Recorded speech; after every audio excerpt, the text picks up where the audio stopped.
అమ్మ తత్వమును ఆలపింతుము ఆలకించరండి, అమ్మను చూడ అభయము వేడ ఆలసించకండి. తక్కిన వెల్పుల తీరు వేరు మా తల్లి తీరు వేరు, మొక్కిన వారికి మొక్కని వారికి మోక్షమిచ్చి తీరు.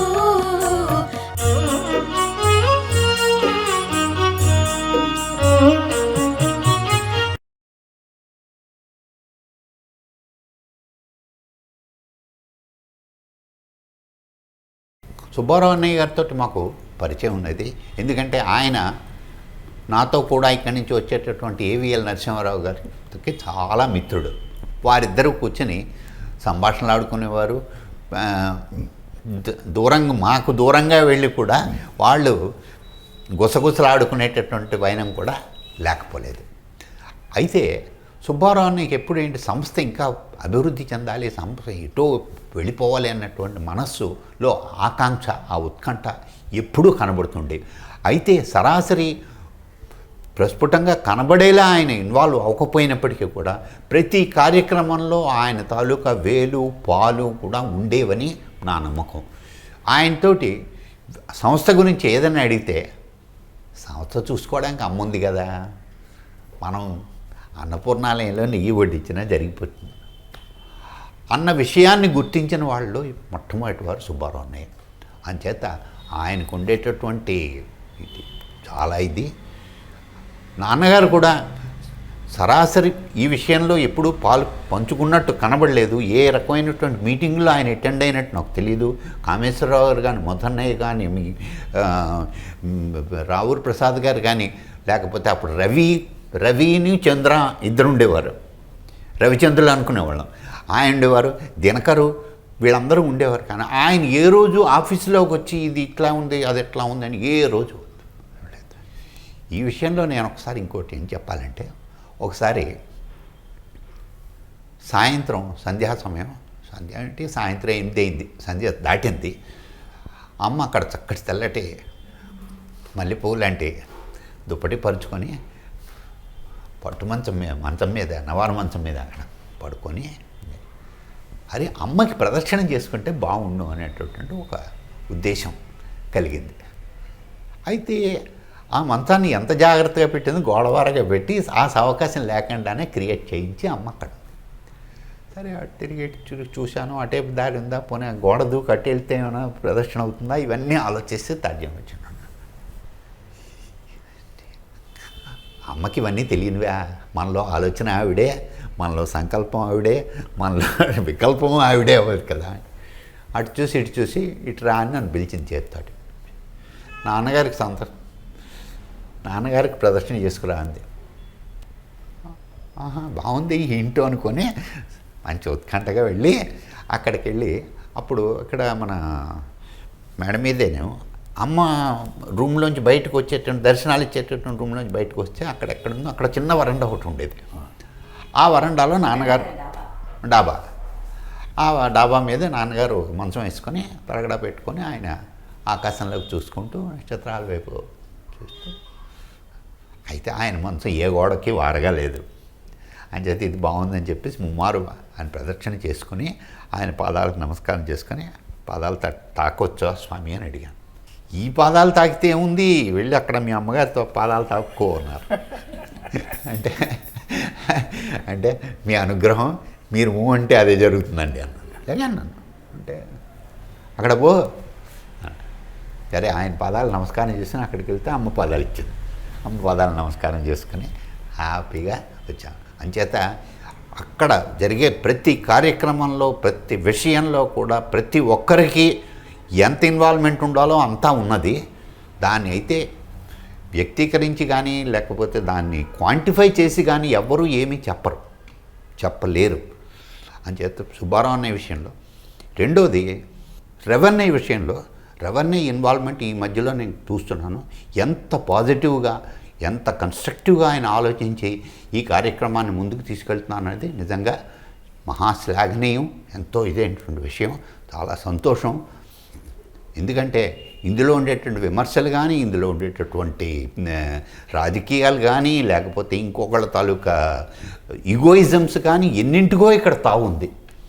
ఒక్క ఎగ్జాంపుల్గాను నాకు మొన్న అంతకు పూర్వం గతంలో కేశవన్నయ్య చెప్పారు, సరస్వతి అక్కయ్య గారి అప్పారావు గారు ఆయనకి జబ్బు చేసినప్పుడు కేశవన్నయ్య రవి అన్నయ్య ఇద్దరూ కలిసి ఆలోచించి ఈ కార్యక్రమం చేస్తే బాగుంటుంది, ఆవిడ ఇక్కడికి తీసుకురండి అని చెప్పేసి ఒక వ్యానో కారో ఏదో పంపించి ఆవిడ ఇక్కడికి వచ్చేలా చేసి ఆవిడకి ఇక్కడ వసతిని ఏర్పాటు చేసి ఆదరణలో నిజమైన ఆదరణని ఆవిడ పంచుకోగలుగుతోంది ఈరోజు అంటే అది రవన్నయ్య తాలూకా సహకారం, కేశవన్నయ్య తాలూకా సంకల్పం దానిగా నేను గుర్తిస్తున్నాను. మరి అమ్మ ఆలయ ప్రవేశం చేసిన తర్వాత ఆలయంలో ప్రవేశం చేయకముందు మనకు ప్రత్యక్షంగా మనం మాట్లాడగలిగే వాళ్ళం, ఆమె మనకేవో సూచనలు ఇస్తుండేది, మనం చేయగలుగుతుండేవాళ్ళం.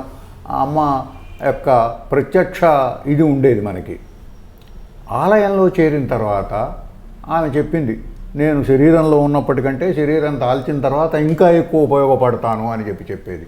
మరి అట్లాంటి సన్నివేశాలు ఏమన్నా మీ జీవితంలో అమ్మ ఆలయ ప్రవేశం చేసిన తర్వాత ఉన్నాయా? ఉన్నాయి. అయితే ఆలయ ప్రవేశానికి తర్వాత కార్యక్రమం గురించి మీరు విశ్లేషించమన్నారు, కానీ మీ అనుజ్ఞతోటి ఆలయ ప్రవేశానికి ముందుగా జరిగినటువంటి నేను మరపురాని సంఘటన ఒకటి నా జీవితంలో ఉంది. నేను 83-85 మధ్య ప్రాంతంలో ఈ శ్రీమాత కన్స్ట్రక్షన్ విషయంలో అమ్మతో చాలా దగ్గరగా, ఇందాక చెప్పానుగా, ముప్పొద్దులా భోంచేసి టిఫిన్ తిని పెళ్లివారిలాగా విందులు గోవిందులు సేవిస్తూ అక్కడ ఆ సమయంలో నాకు 2-3 మధురమైనటువంటి అనుభవాలు ఉన్నాయి.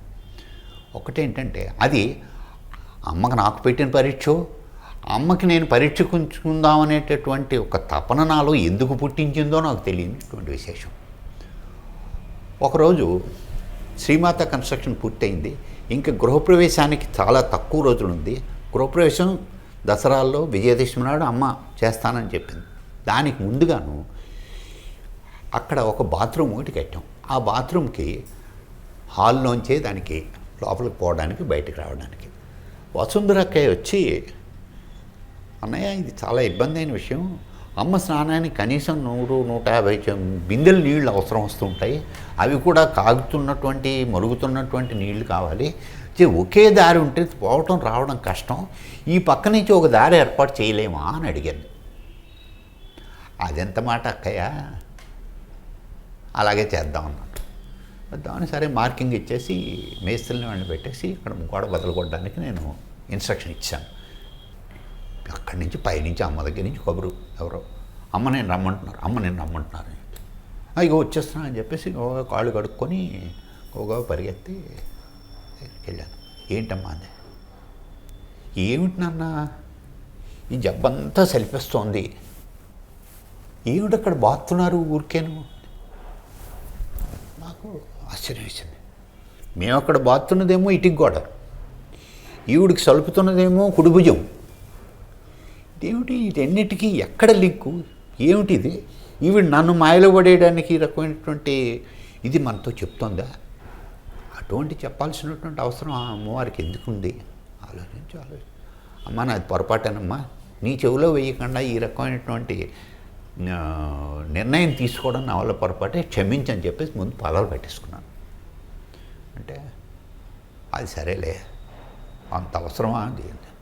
ఏమమ్మా వసుంధరక్కయ్య అన్నారు, అట్నుంచి వేడి నీళ్ళు మరిగినవి ఖాళీ బిందులు పోవటానికి ఒక దారి ఉండాలి, ఇటుపక్క నువ్వు స్నానం చేస్తుండగా అది ఇబ్బంది కలుగుతున్న ఉద్దేశంతో వసుంధరక్కయ్య నాకు చెప్పింది, నేను నీతో చెప్పకపోవడం నాది పొరపాటు అని చెప్పి క్షమించాను. సరేలే నన్ను అట్లా కానీ అంది. అమ్మ మరి దానికి ఏమైనా ఉపశమనంకే ఏమైనా అంటే పర్వాలేదులే అని తేల్చి పారేసింది. దాంతో నాకు ఈవిడ కావాలని నన్ను పరీక్ష చేయడానికి ఈ రకమైనటువంటి ప్రశ్న తయారు చేసిందా, లేకపోతే నేను నిజంగా ఇందులో చేసినటువంటి మహోపరాధం ఏమైనా ఉందా, ఏమిటో అర్థం కాలేదు. సరే ఆవిడనే నేను చేద్దామని చిన్న పెంకితనంకి బుద్ధి పుట్టి, అమ్మ నాదో చిన్న సందేహం, ఏమిటో చెప్పండి. అక్కడ ఏం లేదు, మామూలు ఇటుక గోడ కొడుతూ ఉంటేనే, సమ్మెటలు పెట్టి బాత్తూ ఉంటేనే అమ్మవారికి భుజానికి నొప్పి కలిగించేటటువంటి ప్రకంపన పుడితే మొత్తం భూగోళం మొత్తం మీద ఎక్కడెక్కడో ఎన్నెన్నో వాల్కనోలు ఎక్కడ పేలుతున్నాయో, ఎక్కడ అగ్ని రగిలిస్తున్నాయో, ఎక్కడ ఏం ముంచుకొస్తున్నాయో తెలియనటువంటి పరిస్థితులు అక్కడ ఉన్నారు. వాటి సంగతి ఏంటమ్మా మన శరీరం, నీ శరీరం మీద అని అడిగాను. అసలు నీ శరీరం ఎక్కడో ఒక వాల్కనోలు ఇప్పుడు అలా సముద్రంలో పేలింది, లేకపోతే ఇంకెక్కడో ఒక పొగలు చిమ్ముతోంది, ఇది అంటారు కదా. ఆహా, అదే నీ సందేహం అని చెప్పి చీర పైకి తీసి ఆ కాలి మీద ఒక చిన్న సెగ్గడ్డ, చిన్న కురుపు, దాంట్లో చీము రగులుతోంది, చీము బయటికి స్రవిస్తోంది, అది చూపించింది. వాటికి ఇది ప్రతీక. ఆశ్చర్యపోవడం నా వంతైంది. అమ్మా, పొరపాటైంది, అటువంటి ప్రశ్న నీ అంతటి మహాశక్తిని నేను అడిగేటటువంటి సాహసం చేసినందుకు నన్ను క్షమించని మరోసారి పాదాలు పట్టేసుకున్నాను.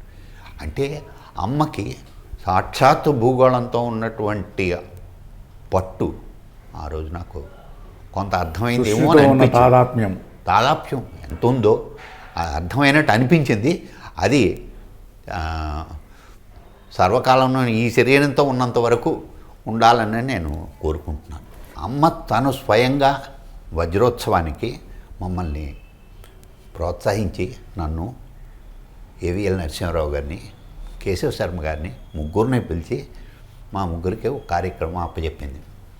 నాన్న క్యాలెండర్లు వేయించాను, ఈ క్యాలెండర్ తీసుకొని ఇంటింటికి వెళ్ళి వాళ్ళు రూపాయి ఇచ్చినా, 100 ఇచ్చినా, 1000 ఇచ్చినా, 1,00,000 ఇచ్చినా పుచ్చుకొని దాన్ని తీసుకురండి అని చెప్పారు. అది మా అమ్మ తానుగా నిర్వహించమని చెప్పి ఇచ్చినటువంటి కార్యక్రమం. ఆ కార్యక్రమం గురించి నేను ప్రత్యేకంగా కేశవన్నయ్యతో కానీ నరసింహారావు గారికి చెప్పాను. చూడు, మనం ఎంత వసూలు చేసామన్నది అమ్మకి ముఖ్యం కాదు, ఎంత వసూలు చేసుకోవాలో ఆవిడ ముందు నిర్దేశించుకుంటుంది, ఆవిడ అంత ప్రకారం చేయించుకుంటుంది. మనం కార్యక్రమం సరిగ్గా చేసాము లేదా, శుభ్రంగా మనం ఇట్లా దీని మీద దాని మీద కాకుండా ఒక ట్యాక్సీ బుక్ చేసుకుందాం, ట్యాక్సీ ఖర్చు మాత్రం మనం ముగ్గురం పెట్టుకుందాం, వచ్చిన ఇన్కమ్ మాత్రం జిల్లెళ్ళమూడి తరలిద్దాం, అందులో మనకి సాటిస్ఫై. అందులో మాకు దొరికినటువంటి మహాద్భాగ్యం ఏంటంటే శ్రీకాకుళం, విజయనగరం, సోంపేట, పొందూరు, చిన్న చిన్న పల్లెటూర్లకు శ్రీకాకుళం జిల్లా మొత్తం అంతా తిరిగాం. ఏ ఇంటికి వెళ్ళినా సాక్షాత్తు అమ్మ వాళ్ళ ఇంట్లో ప్రవేశిస్తే ఏ రకమైనటువంటి తాదాత్మ్యం చెందేటటువంటి వారు కుటుంబ సభ్యులు వాళ్ళు మాతో ఆడుకునేటువంటి తాదాత్మ్యం చెందారు. అంతకు మించిన అదృష్టం మాకే ఉంది. ప్రతి వాళ్ళు కూడా ఏ ఇంటికి వెళ్ళండి, ఏ గడప తొక్కండి, మా మేనమావ చూశారనో, మా తాత చూశారనో, మా పింతంటి చూశారనో, మా తల్లిగారు చూశారనో, ఎవరో ఒకరు అమ్మని ఎరగనటువంటి కుటుంబం మాకు, మేము ఎవరో వాళ్ళ గుమ్మం తెలియకపోయినా తలుపు కొట్టినా సరే వాళ్ళంతటా వాళ్ళుగా వచ్చి అయ్యో సాక్షాత్ అమ్మే వచ్చినట్టు మాకుంది ఈ రోజుని అని చెప్పేసి మాకు వాళ్ళు విందులు గోవిందులు ఆరగించేవారు. సరే, కాఫీ పలహారాలకు లెక్కే లేదు, లోటే లేదు. ఎన్నిసార్లైనా పోయినా 2 సార్లు చేయగలం కదా, ఆ 2 సార్లు పూర్తి చేసి తతిమాది కాఫీతో సమకూర్చుకొని అక్కడికి వెళ్ళి ఇచ్చేసాను. ఇవి కాక ఇంకొక మహోత్తమైనటువంటి కార్యక్రమం ఏంటంటే వజ్రోత్సవంలో నాకు ఏ రోజు అన్నం వడ్డించుకోన ఈ రోజు కూడా నాకు అలవాట్లేదు. అమ్మ నన్ను ఒక కార్యక్రమం పిలిచి, అప్పుడు చాలా కమిటీలు, సబ్ కమిటీలు వేశారు, వీళ్ళందరికీ వడ్డనలకు అని చెప్పేసి. నేను నాకు గుర్తున్నంత వరకు శ్రీమన్నారాయణమూర్తి గారు ఒకే కమిటీలో ఉన్నాం. మమ్మల్ని వడ్డనకి ఏర్పాటు చేశారు. నాకేమో అలవాట్లేదు. ఆ వంటశాల కాదు, అక్కడ మొత్తం పొలాలన్నింటిలోనూ శుభ్రంగా చేయించి షామియానాలు వేయించి అక్కడ వచ్చి సాంబార్ గిన్నెలు, అన్నం గిన్నెలు, తర్వాత కూరలు, పచ్చళ్ళు మొత్తం అన్నీ సర్వం సమకూర్చి ఏ స్టాల్కి ఆ స్టాల్లో మొత్తం సెల్ఫ్ కంటైన్డ్గా అన్నీ పంచి ఒక 1000 మందికో 100 మందికో వరాసగా భోజనాలు పెట్టి ఆకులు, విత్తళ్ళు, జోళ్ళం. నాకు ఏ రోజు ఈ వడ్డన నాకు అలవాట్లేదు. సరే, ఏమిటి ఎందుకు పెట్టిందో ఏమో ఆవిడ ఇష్టం, ఏదో మనకు తోచిన కాడే చేద్దాం, చేయని వాటికి లేదు, జోళ్ళు వేసుకుని నడవడానికి లేదు. అక్కడ అందులోనేమో నల్లరేగడి మట్టి ఇట్లా పలుకులు కట్టి దాని మీద నడుస్తూ ఉంటే చివ్వు మన పాదాలతో గుచ్చుకోవడం తప్పితే ఏమని ఈ బాధలో మనం ఏమిటో వడ్డించగలం అని ఇట్లా మామూలుగా టైపు చూస్తుంటే అమ్మ ఓపెన్ టాప్ జీప్లో పూలమాలతోటి అందరినీ సందర్శిస్తూ, అందరినీ ఆశీర్వదిస్తూ, అందరినీ అనుగ్రహిస్తూ, అందరి మీద తాలూకు అనుగ్రహం కరుణంత వర్షింపజేస్తూ చూశాను. అమ్మ ఏం చేస్తావో నాకు తెలియదు, ఈ కార్యక్రమం నా చేత మాట పడకుండా దాటించు అంతే. ఒళ్ళు తెలియదు, పై తెలియదు, ఎంతమంది కొట్టించానో ఆఖరికి శ్రీమన్నారాయణమూర్తి గారు బుద్ధం తట్టి ఇక చాలు సర్వలింగం గారు అన్నటువంటి పరిస్థితి కూడా తీసుకొచ్చేది. ఇది కేవలం నన్ను నేను మర్చిపోయేటట్టు చేసింది అమ్మే. అందుకని అమ్మ ఏ కార్యక్రమంలో ఆవిడ పెట్టినా ఉందామని ఉంటుంది, లేకపోతే ఆ ఒక ఎగ్జాంపుల్ చెప్పాలంటే మొన్న 11వ తారీఖున కూడా నేను వెళ్ళి ఈ అన్నపూర్ణాలయం రెనోవేషన్ కమిటీలో నా అంతటి నేను వాలంటీర్ చేస్తున్నాను, నేను వస్తానని చెప్పారు. ఎవరిని చెప్తే తప్పకుండా రండి, యు ఆర్ వెల్కమ్ మోస్ట్ సాధారణంగా పిలిచి, ఐ రామకృష్ణ అయితే మహా ఉబ్బిబాయి నువ్వు వస్తానంటే ఇంక అంతకన్నా ఏం కావాలని చెప్పాను. ఇప్పుడు ఈ కార్యక్రమంలో నేను పాల్చుకున్నాను. ఇంతవరకు కార్యక్రమాల్లో ఎక్కువగా పాలు పంచుకోలేనందుకు నన్ను ఇందాక మీరు అడిగిన దానికి ఇంకొక విషయం, ఆలయ ప్రవేశానికి ముందు 3 రోజుల ముందు అమ్మ ఆలయ ప్రవేశం చేసింది 12వ తారీఖు జూన్. 8వ తారీఖుని మనసు ఉగ్గబట్టలేదు, అమ్మకు ఒంట్లో బాగోలేదు, ఆరోగ్యం క్షీణిస్తోంది అన్న విషయం కబురు తెలిసి అమ్మను చూడాలనేటువంటి తపన కొద్దీ సరాసరి అమ్మ దగ్గరికి వెళ్ళిపోయాను జిల్లెళ్ళముడి. అక్కడ అంతరాలయంలో అమ్మ లోపల ఉన్నది. సరే అక్కడ ఎవరినని అడిగి రామకృష్ణ అన్నయ్యని అమ్మను చూడాలి. సర్వలింగం నా మీద ఉన్నటువంటి చనువుతో కానీ చాలా ఇదిగా రామకృష్ణ అన్నయ్య నాకు అడ్వైస్ చేశారు. సర్వలింగం చూడు, చీరాల డాక్టర్ గారు చూశారు, అమ్మ ఆరోగ్యం బాగాలేదు, ఏమిటి తిమిద్దం అని చెప్పేసి ఖచ్చితమైన నిర్ధారణ చేయలేము, కానీ అమ్మని ఇప్పుడు డిస్టర్బ్ చేసే పరిస్థితి కాదు, అమ్మను లోపలికి ఎవరిని వెళ్ళడానికి మేము పర్మిట్ చేయట్లేదు, వెళ్ళడానికి వీల్లేదు, చూడు అమ్మ ఆరోగ్యం కోసమే మనం ప్రయత్నం చేద్దాం, అంతకుమించి ఇంకోటి లేదు, నువ్వు చెప్పింది నాకు 100% నచ్చింది, సరే అమ్మ ఎప్పుడు ఇస్తే దర్శనం అప్పటిదాకా ఇక్కడే కూర్చుంటాను, నువ్వు ఇలా మొండికెత్తలావని నువ్వు కిందకెళ్ళి భోంచేసిరా. చూడు అన్నయ్య, అంత దూరం నుంచి నేను వచ్చింది అమ్మని చూడడానికి, అమ్మని చూడు కాదే ఓ పూట ఆలస్యం అవుతుంది అంతేనా, సాయంత్రం లోపల ఇప్పుడు అమ్మ దర్శనం వచ్చింది, అది కాదనుకో రేపు పొద్దునకి ఇస్తుంది, అమ్మని చూస్తే కానీ అన్నం తిన్నా, నువ్వు ఇలా మొండికెత్తావు అనుకోలేదు సర్వలింగం అన్నాడు. లేదు ఇది మొండితనంగా తీసుకోవద్దు అన్నయ్య, కేవలం నా మనస్సులో ఆరాటాన్ని నువ్వు గమనించగలవు ఉద్దేశంతో, సరే నీ ఇష్టం అన్నారు. ఆయన ఏదో వేరే కార్యక్రమంలో ఆయన నిమగ్నం అయిపోయాడు. మళ్ళీ ఓ గంటన్నర పోయిన తర్వాత మళ్ళీ ఆయన వచ్చి ఏమిటి ఇంకా ఇక్కడే కూర్చున్నావు, నువ్వు అన్నం తినలేదు అన్నాడు. లేదు ఆకలి లేదు తర్వాతైనా తింటాను, మనం చూసిన తర్వాత తిందామని అనుకున్నాను, తప్పు అలాగే కానిద్దు అన్నాడు. మరి ఇంత మొండితనం చేస్తే లాభం లేదు సర్వలింగం అన్నాడు. లాభ నష్టాలు వేరేది కాదు ఇక్కడ వేసుకునేది, అమ్మ చూడాలని నాకు ఉంది, అంత తప్ప ఇంకేం లేదు అన్నారట. సరే అయితే ఎవరికి చెప్పకు, నువ్వు లోపలికి వెళ్ళు, 3 కండిషన్లు, అమ్మని తాకటానికి వీల్లేదు, అమ్మ అంతా ముట్టుకోవడానికి వీల్లేదు, అమ్మని పలకరించడానికి వీల్లేదు, దూరం నుంచి నమస్కారం చేసుకొని సైలెంట్గా నువ్వు వచ్చేసి వెనక్కి నిష్క్రమించాల్సి. సరే మహద్భాగ్యం అమ్మని చూడగలిగాను అదే చాలు అని ఉద్దేశం. అలాగే అన్నయ్య అన్న, సరే నువ్వు లోపలికి పో అన్నాడు. నేను లోపలికి వెళ్ళాను. అన్నయ్య ఓరవాకిలిగా తలుపు బయట నుంచి దగ్గరికి లాగి లోపలికి వెళ్ళేసరికి ఎంత విచిత్రమైనటువంటి విషయం అంటే, అమ్మ ఏ విధంగా ఆయాసపడుతోందంటే అని ఆయాసపడుతోంది. ఏమిటి అమ్మవారికి ఏమిటి ఆయాసం ఏమిటి, ఇది కేవలం మన మీద ఆవిడ కల్పిస్తున్నటువంటి భ్రమ, నా చెవులు నన్ను మోసగిస్తున్నాయా, నేను వింటున్నది రైటేనా, అమ్మకైతే ఇట్లాంటిది ఉండదు, నిగ్రహించుకోగలదు, సంరక్షించుకోగలదు, అది రాకుండానే చేసుకోగలదు, ఇన్ని శక్తులు ఆవిడ దగ్గర పెట్టుకుని అంటే ఏమిటో మరి డాక్టర్లకైనా అర్థం అవ్వాలి, అమ్మకైనా అర్థం అవ్వాలి, నాకేం తెలుసును అని చెప్పి దాన్ని పెట్టుకుని అంతే. ఈ ఆలోచనలతోటి కాస్త 1 నిమిషం 2 నిమిషాలు చెప్పు బుర్రలో తిరుగుతున్నాయి.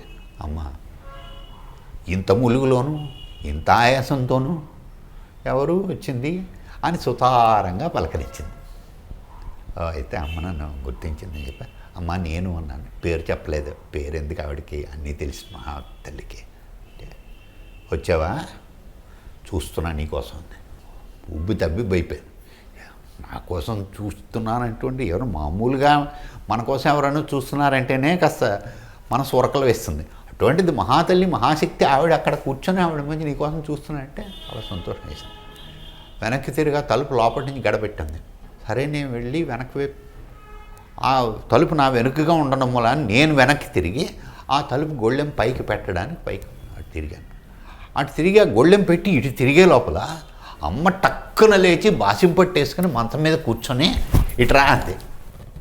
అసలు ఆ మూలుగు కానీ ఆ ఆయాసం కానీ అవన్నీ ఎక్కడికి వెళ్ళి అన్నీ నా భ్రమ, నాకు అనుమానమా, నేను పొరపాటు వింటున్నానా అన్నటువంటి విషయం నాకప్పుడు నేను పొరపాటే విన్నది, ఈవిడ శుభ్రంగా ఉన్నది అని చేసింది.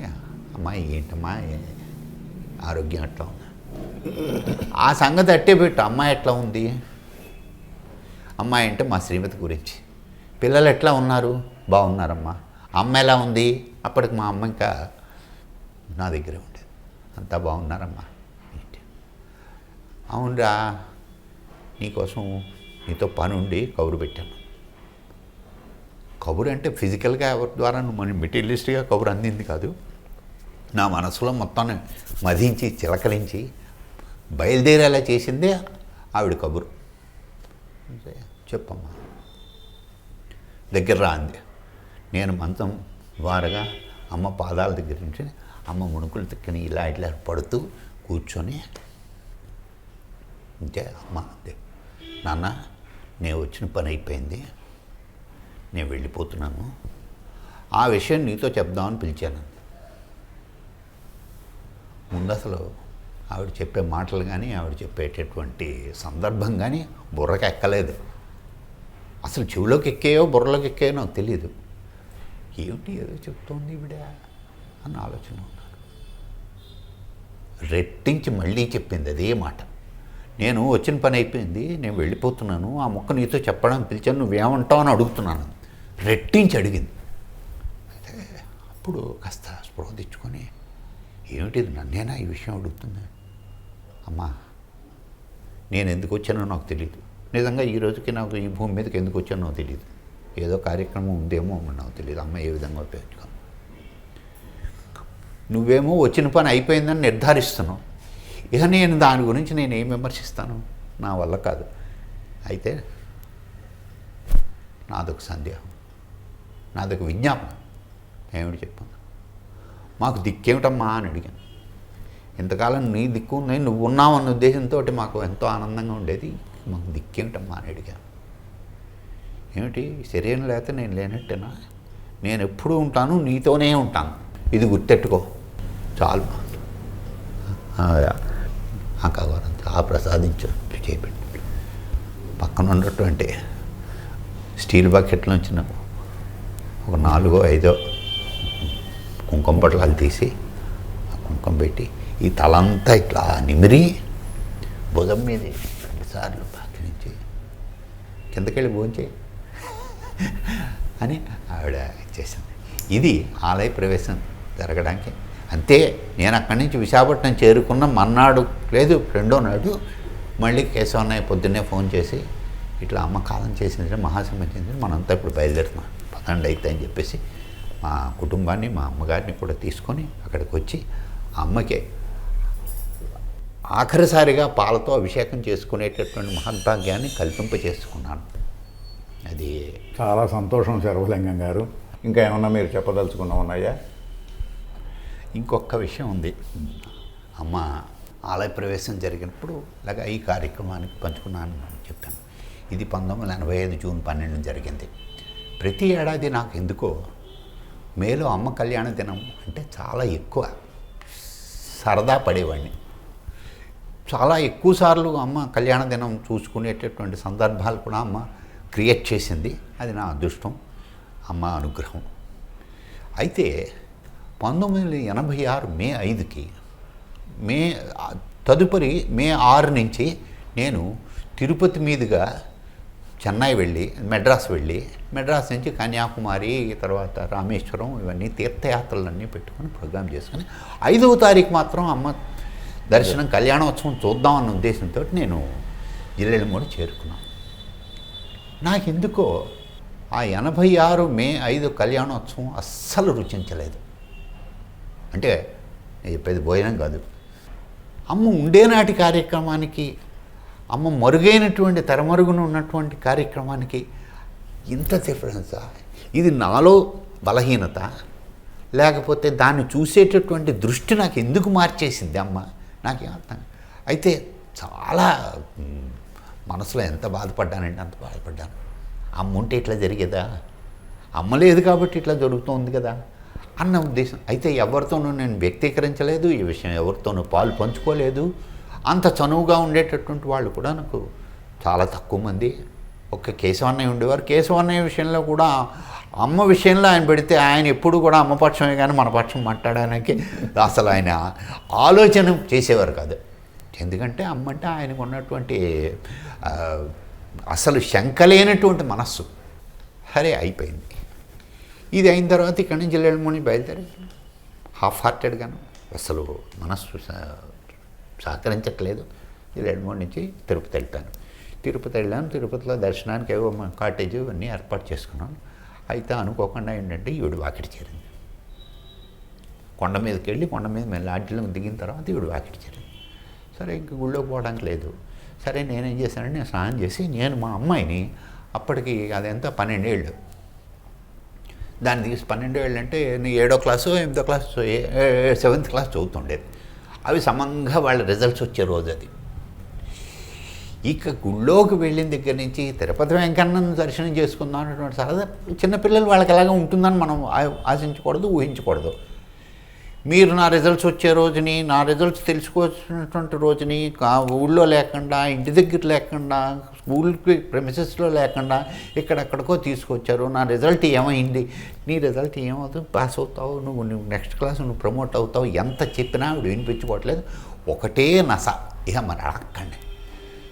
సరే దీంతోనే మేము దర్శనం చేసుకొని వెంకటేశ్వర స్వామి వారి నిజరూప సందర్శనం అంతా చేసుకొని అటు పశ్చిమంగా ఉండేటటువంటి ఆ వంటశాల మీదుగా అక్కడికి వెళ్ళి అక్కడ వాళ్ళు ఏదో ప్రసాదం ఏదో చిన్నది ఇచ్చారు, అది తీసుకొని ఆ మీదుగా వచ్చి అందరికీ తిరుపతి గర్భాలయం గురించి ఎవరికి చెప్పాల్సింది లేదు.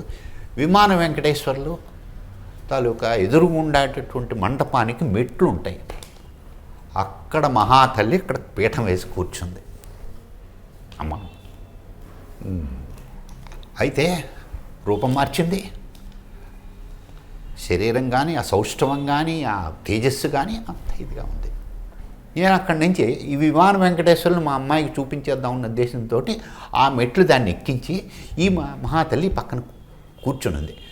అమ్మ కొద్దిగా ఒక్క రవ్వ జరిగితే పిల్ల అమ్మ స్వామివారి చూ ఏమిటి ఏదో సణుగుతోంది, నసుగుతోంది అమ్మ అంటే, అమ్మ దాని రిజల్ట్స్ వచ్చే రోజు ఏమొచ్చి అనుకోకుండా ఇక్కడ ఉన్నాం అంచేత అది కంగారు పడుతుంది పిల్ల, పాస్ అవుతుందని ఎంత చెప్పని వినిపించుకోవట్లేదు అని అక్కడితో ఆవిడతో డిస్కషన్ ఆపేద్దామన్న ఉద్దేశంతో ఇగో అది విమాన వెంకటేశ్వర్లు, దాని మీద చూడు వెండిగా ఆర్చి ఉంటుంది, మకర తోరణం ఉంటారు, దాన్ని ఇవన్నీ ఎక్స్ప్లెయిన్ చేస్తున్నాను. అమ్మాయి చేయబట్టుకొని అమ్మ కిందని వెళ్తాను, మీరు పద్మాపురం మంగాపురం వెళ్తారు కదా, పద్మావతిని అడుగు, నీ రిజల్ట్స్ చెప్తుంది. దీనికి ఆ సందర్భం అర్థం కాలే మా అమ్మాయికి. పద్మావతిని అడగడం ఏమిటి, ఆవిడ సమాధానం చెప్పడం ఏమిటి, నన్ను నువ్వు చెప్పు నాన్న, పద్మావతిని అడిగితే చెబుతుంది అన్నాడు. మా పద్మావతిని నేను చెప్తే పలికేలాగా నాకు ఆవిడ చెప్తే నాకు వినిపించేలా ఉంటే బాగానే ఉన్నాను అనుకున్నాను. అప్పటికి ఇంకా ఆవిడ సాక్షాత్తు అమ్మ అన్న ఉద్దేశంతో నాకు రూఢి కాలేదు, నా మట్టుకు నేను నమ్మలేదు. అయితే మనిషి తేజస్సు ఉంది, చాలా అందంగా ఉన్నారు, చాలా సౌష్ఠవంతో ఉంది. ఆ టీవీ ఆ రాజసం ఉట్టిపడుకుతున్నాయి. కల్పించుకొని ఆవిడంతటా ఆవిడ అమ్మాయి రాలేదేమని అడిగాను. సాధారణంగా మా ఆవిడ్ని నాకు తెలిసినటువంటి బంధువర్గంలో ఎవరు అమ్మాయిని సంబోధించే వాళ్ళు ఎవరూ లేరు. వాళ్ళ అమ్మగారైనా ఎప్పుడైనా సంబోధించేదేమో తెలియదు, పేరు పెట్టే పిలిచేది, కానీ మీ అమ్మ ఎప్పుడూ అమ్మాయినండి. ఈ పిలుపు కొద్దిగా కొత్తగా అనిపించి సరే ఎవరు పెద్దవాళ్ళు అని చెప్పేసి ఉద్దేశంతో లేదమ్మా వాకిటి చేరిందా. వాకిటి చేరిందా, స్నానం అయ్యేంతవరకు కొండ మీదే ఉండి ఆ తర్వాత బయలుదేరండి. అంటే అమ్మా చాలా కష్టం అమ్మా, మేము ఇక్కడి నుంచి మద్రాసు పోయి మద్రాసు నుంచి ఏమొచ్చి తీర్థయాత్రలకి ప్రోగ్రామ్ అంతా వేసుకున్నాం, అవన్నీ రిజర్వేషన్లు అవన్నీ అయిపోయాయి, అందుకని ఇది కొంచెం కష్టమైనటువంటి పని. ఓహో అలాగా అని, అయితే సరే అబ్బాయిని తీసుకురావచ్చు కదా. మా ఇద్దరిని చిన్నపిల్లలు వాళ్ళు నేను సాకలేనమ్మ ఉద్దేశంతో నేను తీసుకురాలేదు. ఓహో అలాగా, సరే అయితేను. అయితే ఓ పని చెయ్యి, అమ్మ కళ్యాణాక్షంతలు అందిస్తానని చెప్పి ఆవిడ బొడ్డులోంచి చిన్న పట్టు వస్త్రంలో మూట కట్టినటువంటి వెంకటేశ్వర స్వామి వారి కళ్యాణాక్షంతలు నా మీద జల్లి, మా అమ్మాయి మీద జల్లి, మళ్ళీ వేరే చిన్న పొట్లం కట్టి స్నానం చేసిన తర్వాత అమ్మాయికి మీ అబ్బాయికి వెయ్యమని చెప్పేసి అందించింది. సరే చాలా సంతోషం. అప్పటికి రాత్రి 11 గంటలు దాదాపు కావస్తుంది. ఇంక ఏకాంత సేవకు స్వామివారు సిద్ధమవుతున్నారు. ఈ లోపల అక్కడ అర్చకులు కానీ పోలీసు కానిస్టేబుల్స్ కానీ గర్భాలయం ఖాళీ చేసేటటువంటి తపనలో పడి అందరినీ, అమ్మ ఇంకెక్కడ ఎవరు ఉండకూడదు, మీరు బయలుదేరండి, మీరు వెళ్ళిపోవాలి, అక్కడ ప్రసాదం తీసుకుని బయటకు వెళ్ళిపోతారు కానీ నెట్టుకు వస్తున్నారు. అది మనందరికీ తిరుమలలో జరిగేటటువంటి అనుభవం. అమ్మ మీరు వస్తారా, బయటకు వెళ్ళమంటున్నారు వాళ్ళు. నన్ను వెళ్ళమని నా అదేంతవరకు రాలేదు రావడను. అది ఏమిటి చాలా విచిత్రంగా అనిపించింది. రావడానికి వెళ్ళడానికి ఈ ద్వారాలు ఈ కవాటాలు నాకు అడ్డుగా ఉంది. అసలు ఇదేమిటి, లేదో అమ్మ స్టేట్మెంటు ఈవిడే. ఎందుకంటే వెనకటి కేశవన్నయ్య చెప్పాడు, మహాబలిపురం వెళ్తున్నప్పుడు ఒక చిన్న పల్లెటూరులో ఒక పాకలోకి అమ్మని తలకాయ ఉంచుకోమని రామకృష్ణన్నయ్య సలహా ఇస్తే నేను తల ఉంచుకునేటటువంటి చూరు ఇంకా పుట్టలేదురా అంది అమ్మ అన్నట్టు విన్నాను. నేను సాక్షాత్తు దానికి సాక్షి కాను. ఈ కవాటాలు నాకు అడ్డు కావు. ఎక్కడి నుంచి వస్తున్నారమ్మా అన్నాడు. వస్తున్నారంటే నేను బద్రీనారాయణ వెళ్ళాను, కేదారం వెళ్ళాను, కాశీ వెళ్ళాను, ప్రయాగ్ వెళ్ళాను, అలహాబాద్ వెళ్ళాను, ఉజ్జయిని వెళ్ళాను. ఇవన్నీ ఆవిడ మహాక్షేత్రాలని, తర్వాత ఈ జ్ఞానభూమికలను అన్నింటినీ ఆవిడ గుర్తిస్తాను. ఇవన్నీ వెళ్ళి ఇలా చూసుకొని ఇటుగా వస్తున్నాను. కొద్దిగా ఉడుకుమొత్తనం వచ్చింది. అమ్మ ఇవన్నీ వెళ్ళారు, బాగుంది, జిల్లెళ్ళమూడి వెళ్ళారా అని అడిగాను. నా ఉద్దేశంలో వీటన్నిటిని మించిన మహోత్కృష్టమైనటువంటి క్షేత్రంగా నా దృష్టి, ఆవిడ దృష్టి ఏమిటవుతుందో. జిల్లెళ్ళమూడా, బ్రహ్మాండ నాగేశ్వరరావు పంతులు గారికి అన్నం పెట్టిన చెయ్యిరా ఇది అంది. అప్పుడు అయ్యో ఇదేమిటి, సాక్షాత్ అమ్మే, అమ్మా నువ్వా అని చెప్పి పాదాలు పట్టేసుకుని చేసుకుంటే మళ్ళీ ఆరక్షణం పట్టదండి ఆవిడకి మన మాయలో పడేయడానికి, లేకపోతే ఎటువంటి కూపంలోకైనా తోసేయడానికి ఆవిడకి ఆరక్షణం కూడా చాలా ఎక్కువ. వింటున్నాను ఇదే మనసు, బ్రహ్మాండ నాగేశ్వరరావు పంతులు గారికి అన్నం పెట్టిన దివ్యమైనటువంటి హస్తం ఇది అంటే ఇంకా అమ్మ అంతే ఆరక్షణం. మళ్ళీ మనం తీసుకొని వెళ్ళి ఎక్కడ పడేయాలో అక్కడ పడేయడానికి నాకు కొంచెం డబ్బులు కావాలన్నాను. అయితే ఇంకొక విషయాన్ని ఇంత ప్రస్తావించవచ్చునా తమరి అనుగ్రహంతో? చెప్పండి. దీనికి ముందు 1981లో 80-81 మధ్యకాలంలో అమ్మ ఆరోగ్యం బాగులేని పరిస్థితుల్లో హైదరాబాద్ చేరింది. జర్నలిస్ట్ కాలనీలో రామానుజం గారు, ఆయన రాజగోపాలాచారి గారి ఇంట్లో అమ్మ బస చేసి ఉంది. అప్పటికి నేను జార్సుగూడ అని చెప్పేసి ఒరిస్సాలో ఉన్నటువంటి, అక్కడ అమ్మకి ఆరోగ్యం బాగులేదు అన్న విషయం విని, అమ్మ ఎక్కడ ఉందో నేను ఎరగను, అడ్రస్ తెలియదు, హైదరాబాద్ అన్న విషయం తెలుసును. సరాసరి ట్రైన్ ఎక్కి సికింద్రాబాద్ స్టేషన్లో దిగిపోయాను. ఎక్కడికి వెళ్ళాలి అక్కడి నుంచి? ఈ రోజుల్లో ఫోన్లు మొబైల్స్ ఏమీ లేవు. సరాసరి మన ఐ రామకృష్ణ వాళ్ళ నాన్నగారు సంతోష్ నగర్ కాలనీలో ఉండేవారు. వాళ్ళ ఇంటికి ఆటో చేయించుకుని వెళ్ళిపోయాను. వాళ్ళ నాన్నగారిని కనుక్కుందామని. రామకృష్ణ ఎటు అక్కడ ఉండడు, అమ్మ దగ్గరే ఉంటాడన్న విషయం నాకు తెలుసును. అయితే వాళ్ళ వారి నాన్నగారు మరి ఆయన ఏ పరిస్థితిలో ఉన్నారో ఏ మూడ్లో ఉన్నారో తెలియదు. నీకు ఉందేమిటి ఆ పిచ్చి, వాడు ఆవిడ మహాతల్లి వచ్చిన దగ్గర నుంచి అక్కడే ఉంటున్నాడు. వాడు ఇంటి మొహం చూడడం లేదు. వాడు అక్కడే ఎక్కడో ఉంటున్నాడు. అది ఎక్కడ ఉంటున్నారు స్వామి నాకు కావాల్సిన ఇంట అది ఎక్కడ పంజగుట్ట దగ్గరట. ఆయనకి అడ్రస్ కానీ డోర్ నెంబర్ కానీ ఫోన్ నెంబర్ కానీ ఏమీ అడగరు. పంజగుట్ట దగ్గరట.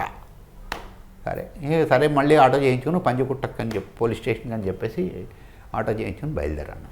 అప్పుడు అనుకున్నాను, ఏంటి అమ్మ కొద్దిగా మన ఇవాళ కింద మీద ఆడిచ్చేట్టుంది, అమ్మ నీ దర్శనం చేసుకున్నాక అన్నం తింటాను.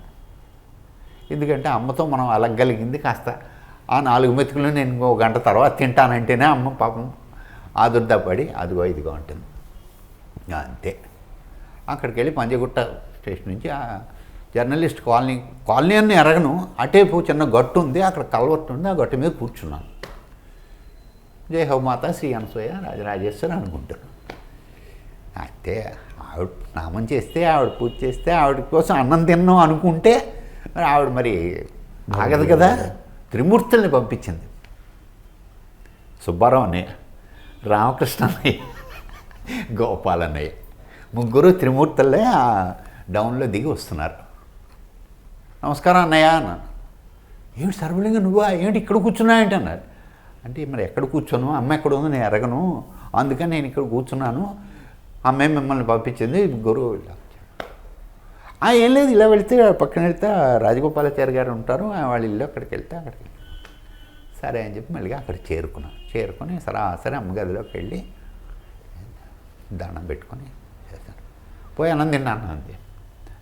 లేదమ్మా ఇంకా ఆకలి లేదు, నాకు నీకు ఆకలి ఎంత ఉందో ఎరగనేంటి అని. సరే అని వెళ్ళాను, భోజనం చేసిన తర్వాత సాయంత్రం 7 గంటలకు వచ్చాను. జీవితంలో మరపురాని సంఘటన. అమ్మ నాన్నగారు దెబ్బలాడుకోవడం మీరు ఎప్పుడైనా విన్నారా? చెప్పండి. అమ్మకి ఆరోగ్యం పరిస్థితి దృష్ట్యా హైదరాబాద్ తీసుకొచ్చారన్న విషయం అందరికీ తెలిసిందే. నాన్నగారి సంకల్పం ఏంటి, అమ్మకి ఏమీ లేదు, ఆవిడ మనందరినీ ఈ జగన్నాటకంలో నాటకంగా ఆడించడానికి ఆవిడ ఇక్కడ తీసుకొచ్చింది. అక్కడ ఏదో ఆవిడ వేరే పని ఉంటుంది, ఎవరినో భక్తుల్ని కరుణించడమో బిడ్డల్ని సాకడమో ఏదో ఉండి ఉంటుందో అందుకని వచ్చారు. ఆ విషయం అమ్మ ద్వారా నోటి మీద చెప్పిద్దామని ఆయన తపన. ఆ గదిలో అవతల వైపు పాపక్కయ్య, వసుంధరక్కయ్య, యువతల గదిలో నాన్నగారు, అమ్మ. ఆ గదిలో నేను ఆ వారిని గోడవారుగా నేను కూర్చున్నాను. అయితే అనసూయ అట్టా ఉంది పూట అన్నారు. మీకు తెలియదేముంది, కనిపిస్తూనే ఉంది. తగ్గినట్ట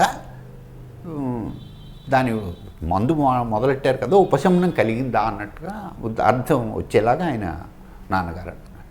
అంటే తగ్గిస్తామని తీసుకొచ్చారు, ఇక్కడ తగ్గిస్తూనే ఉన్నారు.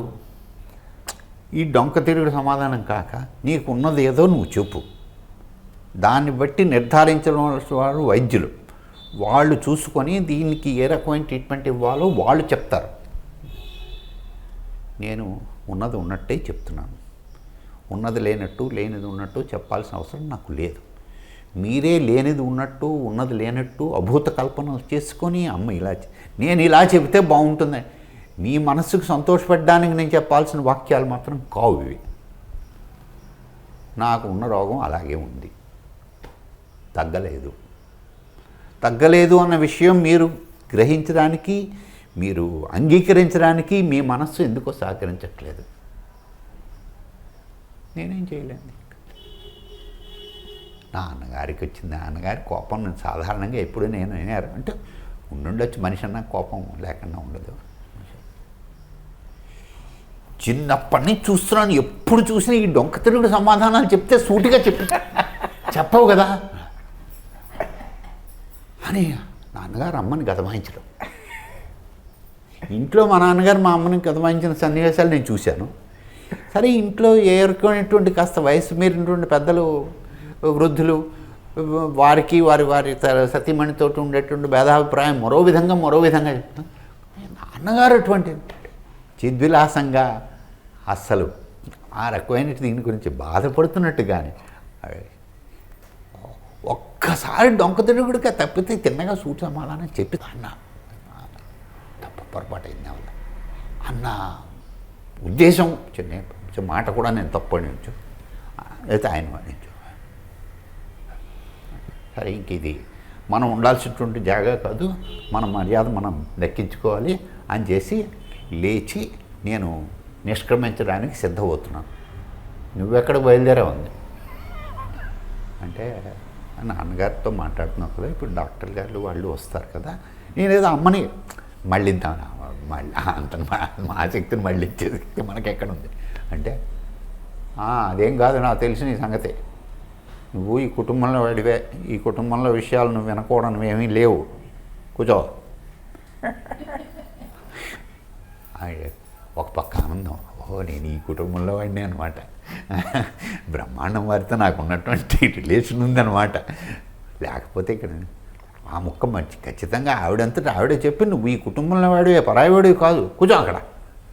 ఎట్లాంటి శాసనం అంటే ఆ శాసనాన్ని ధిక్కరించేటటువంటి అవకాశం కానీ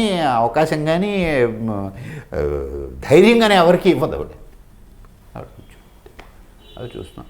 కాసేపు ఇద్దరు ఇట్లా అనుకున్నారు. ఈ లోపల పక్కే వచ్చింది. తర్వాత చీరాల నుంచి డాక్టర్ గారు మన సుబ్బారావు పంతులు గారు ఆయన వచ్చారు. అది ఒకటి నాకు అంటే అమ్మ తనందరి తానుగా నువ్వు ఈ కుటుంబంలో మనిషివి అని చెప్పడం మాత్రం నాకు నా అదృష్టంగాను నా పూర్వజన్మ ఫలంగానే భావిస్తాను. అంతమించి ఇంకేం లేదు. అందుకే కాకుండా నాన్నగారితోటి అమ్మ సంభాషణ అది చాలా రేరు. మరి ఎంతో మంది వినుంటారు నాకు. ఇప్పుడు అమ్మ నాన్నగారు అవకాశం ఇచ్చిందంటే మరి చాలా అవకాశం ఇచ్చిందంటే సంతోషం. మనకేదో ఈ అవకాశాన్ని నాకు ఇచ్చినటువంటి రావూరి ప్రసాద్ గారికి, ఆంజనేయ ప్రసాద్ గారికి, మహాతల్లి అమ్మకు.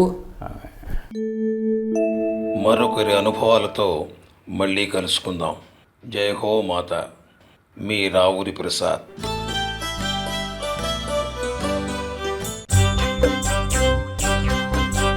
రండి రండి జిల్లెల్ల మూడి, లెండి లెండి నిద్రను వీడి, అన్నలారా రెండు కన్నులారా మీరు అమ్మను కంటారు, అమ్మవారంటారు.